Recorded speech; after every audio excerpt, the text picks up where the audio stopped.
आमर Shri Sai college Shri Sai degree college Brahmapuri मो principal doctor Ashok Kumar Pattanaik कहूचे जे आम कॉलेज रे चलित वर्ष माँ माणिकेश्वरी यूनिवर्सिटी जोटा कलाहांडी यूनिवर्सिटी कहुचे से यूनिवर्सिटी रे परीक्षा दे सम्मान स्तर रे आमर 6टी जाक विषय रे सम्मान अच्छी से भितर हिंदी हूँ एक स्वतंत्र तेणु हिंदी विभाग छात्र श्रीमान भूपेन पटेल सर्वोच्च नंबर रखी कलाहांडी यूनिवर्सिटी स्तर रे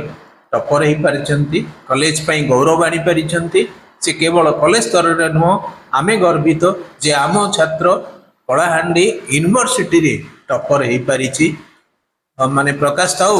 जे आमे 2023 रे मध्य हिंदी विभाग टपर हेइतिले आ आज तार पुनरावृत्ति हेछि से छात्र निजर अध्ययन बल रे निजर साधना बल रे एवं समस्त अध्यापक अध्यापिका विशेषकर हिंदी विभाग जो माने अध्यापक अच्छी अध्यापिका अच्छी से सहयोग से पठन शैली एवं छात्र मानकर जो दिगरे बा जो विभाग रे हिंदी रे तार आग्रह अच्छी ताकू देखी आमर अध्यापक आ अध्यापिका माने ताकू उत्साहित करथिले एवं तार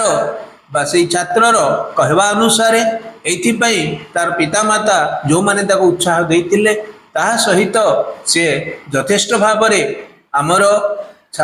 माने शिक्षक शिक्षयित्री पाखरे तथा कॉलेज पाखरे ऋणी बोली तार मत जे से एइथु ही उत्साह पाइछि प्रेरणा पाइछि एवं से प्रेरणार फल आदि से लाभ करिछि शीर्ष स्थान रे पहुंच पारिछि आ आम कॉलेज पई गौरव आनी पारिछि मु आशीर्वाद करुच्ची अभिलाष रखी निश्चित भाव में भविष्य में तार पथ आहरी सुगम हम आठू आहरी अधिका भल फल कर जीवन में जड़े सुनागरिक निश्चित भाव में तार निजर जीवन शैली को से बजाय रखी धन्य हो पार समाज को धन्य कर ये कामना मोर रही। मेरा नाम भूपेन पटेल है, मैं कुरुमपुरी से आया हूँ और मैं श्री साई हायर कॉलेज में पढ़ता हूँ। मैं मेरा इस सक्सेस के पीछे मेरा पिताजी और माता का हाथ है जो मुझे हर समय मुझे प्रेरणा देते रहे और आगे बढ़ने के लिए कोशिश करते रहे। और दूसरा मैं मेरे सक्सेस का श्रेय देना चाहता हूँ उस कॉलेज को, क्योंकि वो मुझे हर समय में मेरा कुछ भी प्रॉब्लम होने से वो आगे आए और नोट्स हो या कुछ भी हो मुझे सब सभी में सहयोग किया। और श्री साई में टीचर्स और जो जितने भी स्टाफ है वो बहुत अच्छे हैं और हमें जब भी उनकी सहायता की ज़रूरत होता है तो वो हमें आकर हमें सहायता करते थे। और मेरा